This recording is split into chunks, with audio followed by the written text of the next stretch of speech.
Welcome to Mojo TV news. Bulletin ముందుగా headlines.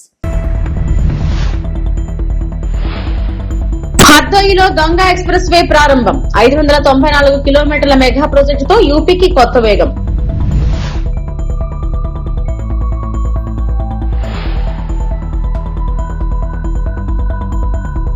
TDP working president గా నారా లోకేష్ ప్రమాణ స్వీకారం.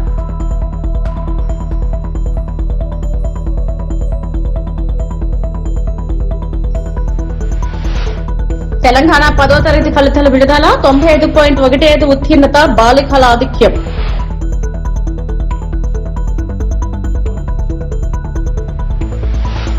భారత ప్రధాని ఉత్తరప్రదేశ్లోని హర్దోయి జిల్లాలో గంగా ఎక్స్ప్రెస్ వేను ప్రారంభించారు. ఇది దేశంలో ప్రపంచ స్థాయి మౌలిక సదుపాయాల అభివృద్ధిలో ఒక కీలక మైలురాయిగా నిలిచింది. గంగా ఎక్స్ప్రెస్ వే మొత్తం 594 కిలోమీటర్ల పొడవు కలిగిన 6 లేన్లలో 8 లేన్లకు విస్తరించగల access controlled greenfield high speed corridor. ఈ ప్రాజెక్ట్ సుమారు 36,230 కోట్ల వ్యయంతో నిర్మించబడింది. ఈ ఎక్స్ప్రెస్ వే మీరట్, బులంద్షహర్, హాపూర్, అమ్రోహా, సంభల్, బదాయూన్, షాజహాన్పూర్, హర్దోయి, ఉన్నావో, రాయ్బరేలీ, ప్రతాప్గఢ్, ప్రయాగ్రాజ్ వంటి 12 జిల్లాల గుండా సాగుతుంది. దీని ద్వారా ఉత్తరప్రదేశ్లోని పశ్చిమ, మధ్య, తూర్పు ప్రాంతాలు ఒకే హై స్పీడ్ మార్గంతో అనుసంధానమవుతున్నాయి. ఈ ప్రాజెక్టు వల్ల మీరట్ నుండి ప్రయాగ్రాజ్ వరకు ప్రయాణ సమయం ప్రస్తుతం ఉన్న 10 నుండి 12 గంటల నుండి సుమారు 6 గంటలకు తగ్గే అవకాశం ఉంది. దీంతో రవాణా సౌలభ్యం మరియు సామర్థ్యం గణనీయంగా పెరుగుతుంది. दिसंबर 2021 में गंगा एक्सप्रेसवे का शिलान्यास करने मैं शाहजहांपुर आया था. अभी 5 साल से भी कम समय हुआ है और आप देखिए देश के सबसे बड़े एक्सप्रेसवेज में शुमार यूपी का सबसे लंबा ग्रीन कॉरिडोर एक्सप्रेसवे ये 5 साल के भीतर बनकर तैयार हो गया है.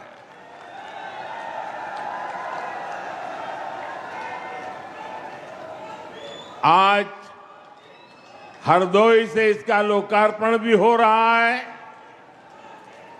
यही नहीं, एक और गंगा एक्सप्रेसवे का निर्माण पूरा हुआ है तो साथ ही इसके विस्तार की योजना पर भी काम शुरू हो गया है.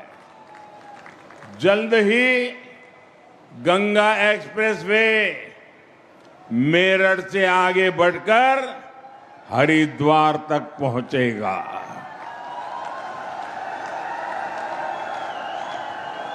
इसके और बेहतर उपयोग के लिए फर्रुखाबाद लिंक एक्सप्रेसवे का निर्माण कर इसे अन्य एक्सप्रेसवे से भी जोड़ा जाएगा. ये है डबल इंजन सरकार का विजन. ये है भाजपा सरकार के काम करने की स्पीड. ये है भाजपा सरकार के काम का तरीका. भाइयों बहनों, कुछ ही दिन पहले मुझे दिल्ली देहरादून एक्सप्रेसवे के लोकार्पण का अवसर मिला था. तब मैंने कहा था कि नए बनते एक्सप्रेसवे. టీడీపీ నూతన కార్యవర్గ ప్రమాణ స్వీకారం ఘనంగా జరిగింది. మంగళగిరిలోని టీడీపీ కేంద్ర కార్యాలయంలో పార్టీ జాతీయ అధ్యక్షుడు సీఎం చంద్రబాబు ప్రమాణ స్వీకారం చేయించారు. పార్టీ కార్యనిర్వాహక అధ్యక్షుడిగా మంత్రి నారా లోకేష్ బాధ్యతలు తీసుకున్నారు. పోలిట్ బ్యూరో, జాతీయ, రాష్ట్ర కమిటీలతో చంద్రబాబు ప్రమాణం చేయించారు. పాత కొత్త కలయికతో కమిటీలను పార్టీ అధినాయకత్వం ఏర్పాటు చేసింది. పార్టీ చరిత్రలో తొలిసారిగా మండల, క్లస్టర్ స్థాయి నేతలకు పోలిట్ బ్యూరోలో చోటు దక్కింది. గుండె మీద చేయబెట్టుకొని ప్రమాణం చేయాలి ఆత్మసాక్షిగా. తెలుగుదేశం పార్టీ ఆశయాలకు, పవిత్ర లక్ష్యాలకు కట్టుబడి ఉంటూ పార్టీ సభ్యునిగా క్రమశిక్షణతో, ప్రజా సేవాభావంతో మనస వాచ కర్మేణ నిరంతరం పాటుపడుతూ నిస్వార్థంగా అవినీతి అక్రమాలకు పాల్పడకుండా దీక్షా దక్షతలతో అంకిత భావంతో తెలుగుదేశం ప్రతిష్టను ప్రతిపత్తిని పరిరక్షించేందుకు ఎల్లప్పుడూ కృషి చేస్తూ పార్టీ మరియు ప్రజలు నాపై ఉంచిన విశ్వాసాన్ని వమ్ము చేయకుండా నిత్య చైతన్యంతో పార్టీకి ఉజ్వల భవిష్యత్తు కల్పించేందుకై నా వంతు కర్తవ్యాన్ని విధులను బాధ్యతాయుతంగా నిర్వహించగలనని ప్రమాణం చేస్తున్నాను. ఆంధ్రప్రదేశ్ ముఖ్యమంత్రి నారా చంద్రబాబు నాయుడు రాబోయే స్థానిక సంస్థల ఎన్నికల్లో ఏకపక్ష విజయం సాధిస్తామని ధీమా వ్యక్తం చేశారు. పార్టీ నేతలు ప్రభుత్వం చేపట్టిన అభివృద్ధి కార్యక్రమాలు సంస్కరణలను ప్రజల్లో సమర్థవంతంగా తీసుకెళ్లాలని సూచించారు. పార్టీ ఓటు బ్యాంక్ నిరంతరం పెరుగుతుందని 2024 ఎన్నికల కంటే ఇంకా మెరుగైన ఫలితాలు సాధిస్తామని ఆశాభావం వ్యక్తం చేశారు. ఎంపీలు ఎమ్మెల్యేల మధ్య సమన్వయం ఐక్యత చాలా అవసరమని పేర్కొంటూ ప్రజా సంక్షేమమే ప్రధాన లక్ష్యంగా పనిచేయాలని సీఎం సూచించారు. త్వరలో స్థానిక సంస్థల ఎన్నికలు వస్తాయి. చేసిన అభివృద్ధి చెప్దాం, తెచ్చిన మార్పు చెప్దాం, పడిన కష్టాన్ని వివరిద్దాం, దేనికోసం కష్టపడ్డామో ఇవన్నీ చెప్పి కానీ మనం ముందుకు పోగలిగితే నాకు అనుమానం లేదు రాబోయేది వన్ సైడ్ ఎలక్షన్స్ ఉంటాయి.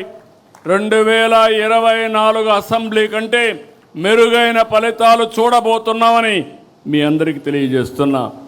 మళ్ళా అభ్యర్థుల ఎంపికలో మీరు తప్పు చేస్తామంటే మాత్రం కుదరదు. ఏది కూడా ప్రతి ఒక్కటి కూడా నిష్ఠతో చేయాలి, మనసు పెట్టి చేయాలి, భవిష్యత్తు కోసం పనిచేయాల్సిన అవసరం ఉంది. కొంతమంది అనుకుంటున్నాం ఏదో మేము అయిపోయాం, ఎమ్మెల్యే అయిపోయాం, మంత్రులు అయిపోయామని. 2 ఏళ్ళు అయిపోయింది, 3 ఏళ్ళలో మళ్ళా ఎలక్షన్స్ వస్తాయి. మీకు అందరికీ గుర్తుపెట్టుకోవాలి, వన్ టైం ఉండాలంటే ఒక ఆలోచన, శాశ్వతంగా ఉండాలంటే ఇంకొక ఆలోచన. శాశ్వతంగా ఉండాలంటే శ్రమపడ్డాలి. ఏమైనా పర్వాలేదు, పార్టీ ఏమైనా పర్లేదు, పార్టీ మీద ఉంటే నేను గెలుస్తానంటే మాత్రం కుదరదు. ఈ విషయం మనందరికీ గుర్తుండాల్సిన అవసరం ఉంది. దయచేసి ఇక్కడ పిలిచింది కూడా ఈరోజు నేను ఎంపీలని పిలిచాను, ఎమ్మెల్యేలను పిలిచాను, నేషనల్ పార్టీ ఎగ్జిక్యూటివ్స్ కానీ కార్యవర్గాన్ని అందరిని పిలిచాం, రాష్ట్ర పార్టీ కార్యవర్గాన్ని పిలిచాం. అందరం కూడా ఈ రోజు నుంచి మనస్పర్ధలు లేకుండా అందరం కూడా ఒక పద్ధతి ప్రకారం పనిచేసే పరిస్థితి రావాలి. అన్నింటికంటే ప్రజాహితమే ధ్యేయంగా మనం పనిచేస్తే ఈ సమస్యలు ఉండవు. ఎంపీలు ఎమ్మెల్యేలు కలిసి పనిచేయాలి. ఎమ్మెల్యే ఆ కాన్స్టిట్యున్సీలో ఉండే కమిటీలతో కలిసి పనిచేయాలి. ఎంపీ పోయినప్పుడు నేను చూస్తున్నప్పుడప్పుడు తెలంగాణలో 10వ తరగతి ఫలితాలు విడుదలయ్యాయి. మార్చి 14 నుంచి ఏప్రిల్ 13 వరకు నిర్వహించిన ఈ పరీక్షలకు మొత్తం 5,28,239 మంది విద్యార్థులు హాజరయ్యారు. ఫలితాలను ఎన్సీఆర్టీ ప్రాంగణంలోని గోదావరి ఆడిటోరియంలో జరిగిన కార్యక్రమంలో అధికారికంగా ప్రకటించారు. ప్రభుత్వ సలహాదారు కె కేశవరావు, విద్యాశాఖ కార్యదర్శి యోగితారాజా రిజల్ట్స్ విడుదల చేశారు. ఇక ఈ ఏడాది 95.15% మంది విద్యార్థులు పాస్ అయినట్లు విద్యాశాఖ కార్యదర్శి యోగితారాణా స్పష్టం చేశారు. చివరి ఏడాది 92.78% మంది విద్యార్థులు పాస్ కాగా ఈ ఏడాది ఉత్తీర్ణత శాతం పెరిగింది. గత ఏడాది కన్నా 2.37% ఎక్కువ నమోదైంది. I request our Honorable Secretary Ma'am to release the press note. Honorable Advisor Sir, colleagues and my dear friends from the electronic and print media. This year we have a very good pass percentage. This year 95.15 students have passed. Last year it was 92.78 and this year 95.15 పిల్లలు pass అయ్యారు.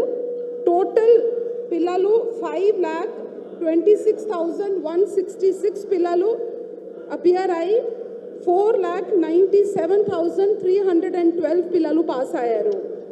పోయిన సంవత్సరం లాగా ఈ సంవత్సరం మళ్ళీ girls are the best. 96.26 pass percentage among girls and 94.07 pass percentage among boys. ఇదే విధంగా there are more than 5,731 schools అక్కడ నోట్కి నోట్ శాతం పిల్లలు పాస్. ఇదే విధంగా Mulugu district recorded the highest pass percentage and Hyderabad district with 89.23 the lowest. ఇదే విధంగా social welfare residential school achieved the highest pass percentage of 99.1%. So a big hand to social welfare institutions. ఇదే విధంగా మేము ముందు పోతే SSC public examination for private candidates also పోయిన సంవత్సరం 57.22 ఉంటే ఈ సంవత్సరం 59.22 ఉంది. సబ్జెక్ట్ వైజ్ అన్ని సబ్జెక్ట్స్లో ఈసారి ఎక్కువ పిల్లలు పాస్ అయ్యారు. ఒకవేళ మేము ఫస్ట్ లాంగ్వేజ్ తెలుగు చూసుకుంటే 99.12% పిల్లలు పాస్ అయ్యారు. సెకండ్ లాంగ్వేజ్లో 99.97 పిల్లలు, థర్డ్ లాంగ్వేజ్లో 98.98, మ్యాథమెటిక్స్లో 97.46%, జనరల్ సైన్స్లో 98.41 అండ్ సోషల్ స్టడీస్లో కూడా 99.61 పిల్లలు పాస్ అయ్యారు.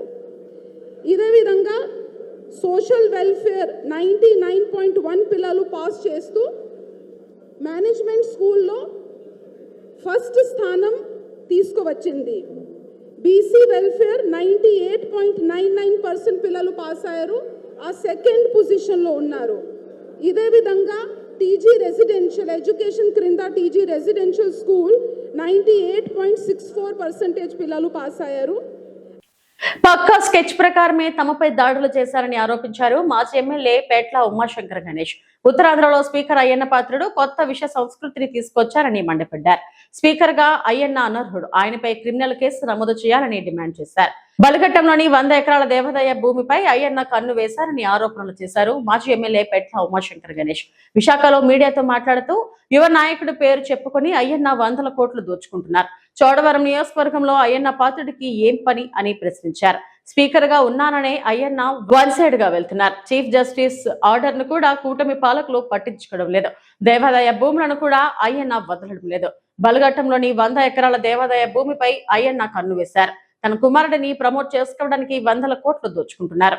అంటే ఇలాంటి వ్యక్తి మన రాష్ట్రంలో స్పీకర్ గా ఉండడం నిజంగా ఈ రాష్ట్ర ప్రజలకు సిగ్గు చేయడం చెప్పి మేము భావిస్తున్నాం. ఎందుకంటే ఈ రోజు హైకోర్టు చీఫ్ జస్టిస్ గారు ఇచ్చిన ఆర్డర్లను కూడా పక్కన పెట్టి ఆయన సొంతంగా నేను స్పీకర్ని నన్ను ఎవడు ఏమి చేయలేని చెప్పి ధిక్కరించే పనులు చేస్తున్నాడు. అంటే ఇలాంటి వ్యక్తి స్పీకర్ గా అనర్హుడని చెప్పి అంటున్నాను. ఎందుకంటున్నానంటే ఈ రోజు హైకోర్టు చీఫ్ జస్టిస్ గారు ఇచ్చిన ఆర్డర్స్ ని పక్కన పెట్టి చేస్తున్నాడు. అంటే ఇలాంటి వ్యక్తి మీద క్రిమినల్ కేసులు కట్టాలని చెప్పి మీ ద్వారా తెలియపరచడం. ఏదైతే మీరు విగ్రహాలు పెట్టాలనుకుంటున్న చెరువులో అది కట్టడాలు చేయకూడదు. ఒకవేళ చుట్టుపక్క గొట్టంతా కూడా బ్యూటిఫికేషన్ కానీ మట్టి తవ్వకాలు కానీ చేయాలనుకుంటే హైకోర్టు వారు అనుమతి తీసుకోవాలి. హైకోర్టుకు మీరు సబ్మిట్ చేయాలి. ఇవన్నీ కూడా సబ్మిట్ చేసిన తర్వాత హైకోర్టు వారు అనుమతిస్తే చేయాలని చెప్పి మరి ఏదైతే చీఫ్ జస్టిస్ గారు మరి ధీరాజ్ సింగ్ ఠాకూర్ గారు ఒక ఆర్డర్ పాస్ చేశారు ఈ నెల 1వ తారీఖున. ఈ లోపు ఎవరైతే అయ్యన్న పథకాలకు గూండాలు రౌడీ షీటర్లు ఉన్నారో అక్కడ అందరూ కూడా మా మీద అటాక్ ఇవ్వడానికి రెడీ అయ్యారు. మా తాలూకా మా పార్టీ నాయకులందరూ కూడా నిలువరించడం జరిగింది. ఈ లోపు తోపుదాటలు కూడా జరిగినాయి. మా మీద అటాక్ కూడా ఇవ్వడానికి చాలా ప్రయత్నం చేశారు. మా వాళ్ళని కూడా చాలా మంది కొట్టడం కూడా జరిగింది. ఈ లోపు పోలీసులందరూ కూడా ఎక్కువ మంది వచ్చి నన్ను అక్కడ నా కారులో పంపించే ప్రయత్నం చేస్తుంటే వెనక కారు అద్దాలు కూడా పగలగొట్టడం జరిగింది. ఏదైనా కూడా ఎంత అరాచకాలు ఎంత దౌర్జన్యాలు కూడా మరి స్పీకర్ పదవిలో అడ్డం పెట్టుకొని ఈ విధంగా చేయడం చాలా తప్పని చెప్పి ఈ సందర్భంగా తెలియపరుస్తూ రేపు రాబోయే రోజుల్లో అయిన పద్ధతికి మా నియోజకవర్గ ప్రజలందరూ కూడా బుద్ధి చెప్పడానికి సిద్ధంగా ఉన్నారని చెప్పి మీ ద్వారా తెలియపరుస్తూ మీ అందరికీ సెలవు తీసుకున్నాను. నమస్కారం. తెలంగాణ కాంగ్రెస్ పాలనలో 2.5 ఏళ్లలో అన్ని రంగాల్లో ప్రజలు మోసపోయారని బీఆర్ఎస్ వర్కింగ్ ప్రెసిడెంట్ కేటీఆర్ ఆరోపించారు. ప్రభుత్వ విధానాల వల్ల వివిధ వర్గాలు అన్యాయం ఎదుర్కొంటున్నాయని అన్నారు. అన్ని కులాల ప్రజలు ఇబ్బందులు పడుతున్నప్పటికీ ప్రభుత్వం పట్టించుకోవడం లేదని విమర్శించారు. ప్రజల సమస్యలను ఎత్తి చూపుతూ ప్రభుత్వం మీద విమర్శలు చేస్తే ముఖ్యమంత్రి రేవంత్ రెడ్డి ఆనందపడుతున్నారని, ప్రతిపక్షాల విమర్శల్లోనే ఆయనకు సంతోషం కనిపిస్తుందని కేటీఆర్ మండిపడ్డారు. ప్రజల కష్టాలను పట్టించుకోకుండా ఇలా వ్యవహరించడం దురదృష్టకరమని ఆయన వ్యాఖ్యానించారు. ఈ మధ్యన ముఖ్యమంత్రి గారు అంటున్నాడు డైలాగ్, కొత్త డైలాగ్ నేర్చుకున్నాడు. నేను మారిన మనిషిని, మారిపోయిందంట. కరెక్టే, మారిపోయినావు. ఎలక్షన్లకు ముందేమో దానవీర శూరకర్ణ, ఎలక్షన్ల ముందు దానవీర శూరకర్ణ, ఏది కావాలంటే అది ఇస్తా అన్నాడు. ఇప్పుడు కుంభకర్ణ, లేస్తలేడు, మారిపోయిండు మనిషి, ఎగ్దం మారిపోయిండు. ఎలక్షన్లకు ముందేమో పాలమూరు బిడ్డ, ఇప్పుడు పాలమూరు ప్రాజెక్టును పట్టించుకోని బిడ్డ. ఎందుకు మరి నువ్వు ముఖ్యమంత్రిగా ఉండి ఏం లాభం ఈ రాష్ట్రానికి? నీ నాగర్ కర్నూల్లో నీ పాలమూరులో అయ్యేలా రైతులు రోడ్డుకి ధర్నా చేస్తుంటే సిగ్గనిపిస్తలేదా?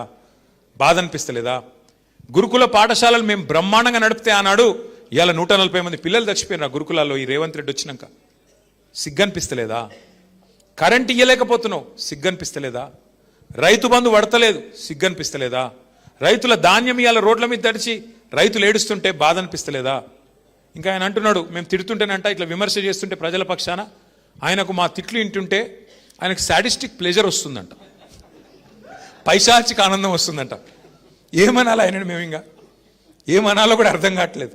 అందుకే మీతో నా ప్రార్థన, మా కల్వకుర్తి సోదరులతోన, దయచేసి మీ స్థానిక సమస్యలు, మీ గ్రామాల్లో ఉండే సమస్యలు, మీ మండలాల్లో ఉండే సమస్యలు, అవి రైతులే కావచ్చు, కులవృత్తులే కావచ్చు, లేదా ఇతరులే కావచ్చు, విద్యార్థులే కావచ్చు, ఇంకోరి కావచ్చు, ఎత్తుకోండి. వాళ్ళ తరపున రోడ్డు ఎక్కండి, కదం దొక్కండి. ఇచ్చినాం, ప్రభుత్వానికి ఇచ్చే కాడికి టైం ఇచ్చినాం, మనం కూడా ఓపిక పట్టినాం. 2.5 ఏళ్ళు సరిపోయింది, 50% ఓవర్. ఇంకొక ఇందాక ఎవరో సోదరుడు మాట్లాడుతూ ఇంకో 2 ఏళ్ళు గడ్డు కాలం అన్నాడు, వెంకటేష్ అనుకుంటా. 2 ఏళ్ళు ఏం లేదు, ఇంకొక సంవత్సరం తర్వాత కూర్చున్న కుక్క కూడా లేదు రేవంత్ రెడ్డి గారికి. కూర్చున్న కుక్క కూడా నిలబడదు అంటున్నా. అధికారులు వినరు మాట, ఎందుకంటే ఆఖరి సంవత్సరం మొత్తం ఎలక్షనే కాబట్టి ఇంకొక సంవత్సరం తట్టుకోవాలా ఈ దుర్మార్గ అరాచక పాలన. కానీ ఈ సంవత్సరంలోనే మన శక్తి ఏందో, మన సత్తా ఏందో కూడా చూపెట్టాలి.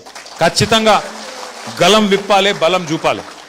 ఎట్లా అయితే తెలంగాణ ఉద్యమంలో ఆనాడు కదం దొక్కినామో, ఇప్పుడు మళ్ళొక్కసారి కాంగ్రెస్ నుండి ఈ రాష్ట్రాన్ని కాపాడుకోవడానికి, కాంగ్రెస్ కబంధహస్తం నుంచి ఈ రాష్ట్రాన్ని కాపాడుకోవడానికి తప్పకుండా అందరం కూడా నడుం బిగించాల్సిన బాధ్యత మన మీద ఉన్నది. తూర్పుగోదావరి జిల్లా గోకవరంలో ఆంధ్రజ్యోతి విలేకరి జగన్మోహన్ రెడ్డి హత్యను ఖండిస్తూ జర్నలిస్టులు శాంతియుత నిరసన ర్యాలీ నిర్వహించారు.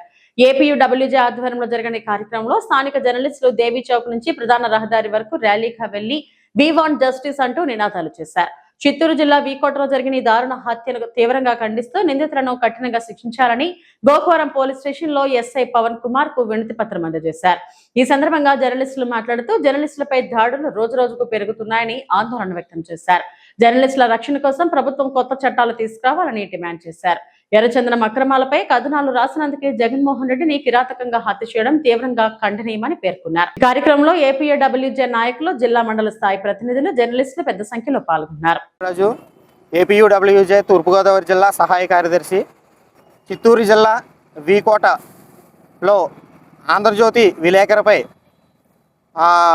శ్రీచందనం స్మగ్లింగ్పై వరుస కథనాలు ప్రచురించడం వల్ల ఆయనపై కక్ష కట్టి కొంతమంది దుండగులు ఆయన్ని హత్య చేయడం చాలా అమానుష ఘటన. దీన్ని మేము జర్నలిస్ట్ సంఘాల నుండి చాలా తీవ్రంగా ఖండిస్తున్నాం.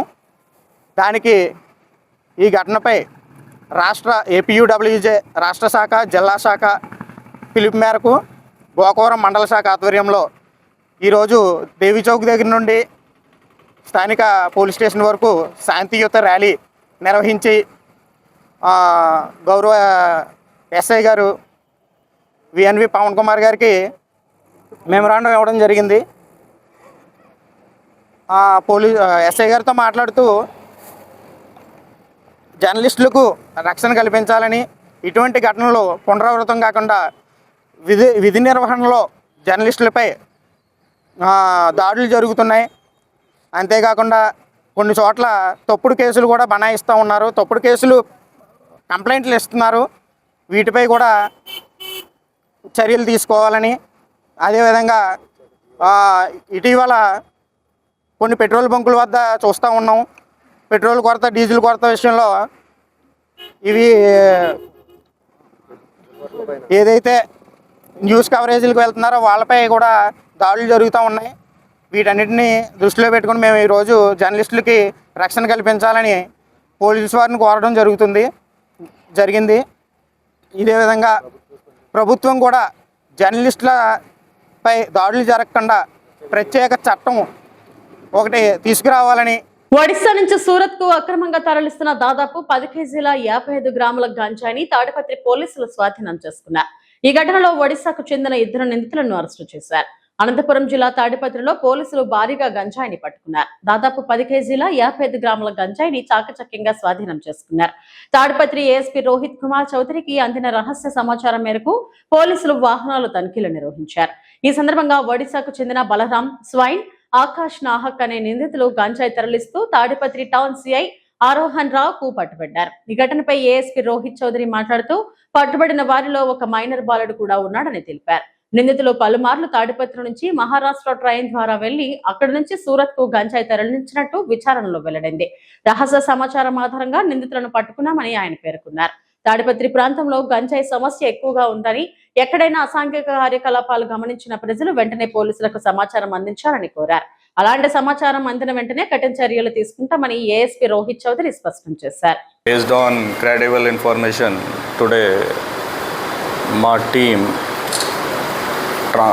గాంజా సంబంధి ఒక ఆపరేషన్ సక్సెస్ఫుల్లీ కండక్ట్ చేసింది. ఈ ఆపరేషన్లో మా టీం 2 వ్యక్తులకు అరెస్ట్ చేయడం జరిగింది మరియు వారి దగ్గర నుండి 10 కేజీ గాంజా సీజర్ చేయడం జరిగింది. Both arrested persons are from Orissa. One person is major, 19 years. Another person is minor, 17 years. So this was a successful operation done by team. I congratulate to the team. Further, the amount of seizure, I reiterate, is 10 kilogram and 55 grams. During preliminary investigation with the accused, the information came out that from Orissa their route is towards Surat. So they will come to Tadipatri, change the train, go to Maharashtra and then to Surat. Initial investigation reveals that it is not the first time they have come. Multiple times they have come to Tadipatri and done the same thing. So this is their MO. The persons' name are Balram Swain and Akash Nahak. The police team which was involved in this particular operation under the leadership of CI Town, SI Dayakar and Constable Govind and other police station staffs are there. ఈ డివిజన్లో అన్ని illegal యాక్టివిటీస్పై పోలీస్కి 0 tolerance policy ఉంది. So దయచేసి పబ్లిక్కి ఒక request ఉంది, ఏదైనా సోషల్ యాక్టివిటీ కనిపిస్తే వెంటనే పోలీస్కి సమాచారం ఇవ్వండి. And definitely police will take serious action on every illegal activities. Recently Tadipatri టౌన్లో గాంజా సమస్య చాలా ఉంది. So I request information related to all activities and especially related to ganja, please inform. We are very serious and we will not spare any of the person who are involved in holding, stocking, transporting, distributing the ganja products. And if you feel that somebody is addicted to ganja, please inform us and we will try to help the person who is addicted to ganja by sending him to the de-addiction center at Anandpur. Thank you.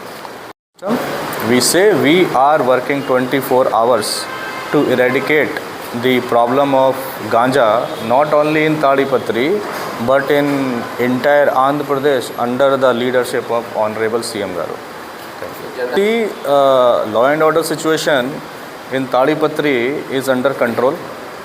Rowdyism is also controlled.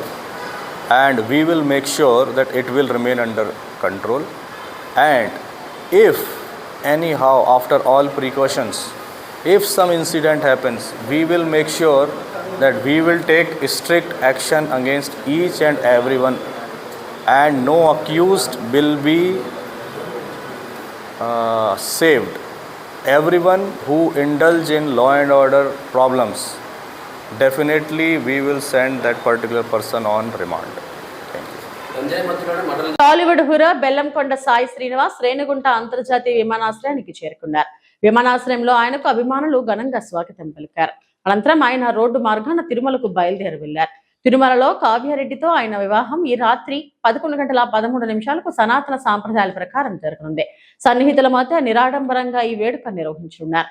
అనంతరం మే 1న హైదరాబాద్ లో grand reception ఏర్పాటు చేయగా సినీ ప్రముఖులు, రాజకీయ నాయకులు హాజరు కానున్నారు.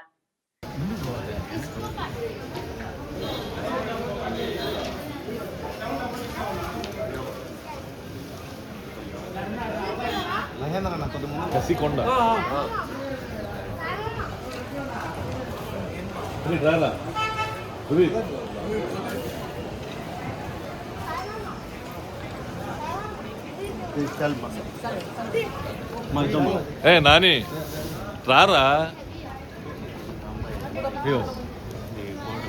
కొడుక్కి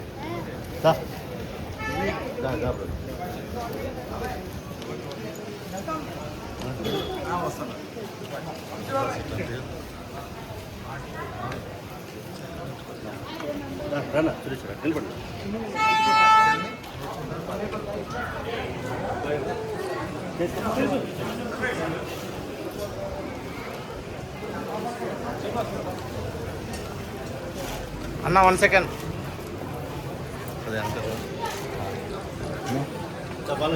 మేడం ఓకే డన్. ఇవి ఇప్పటివరకు నా బులెటిన్ అప్డేట్స్. నమస్తే.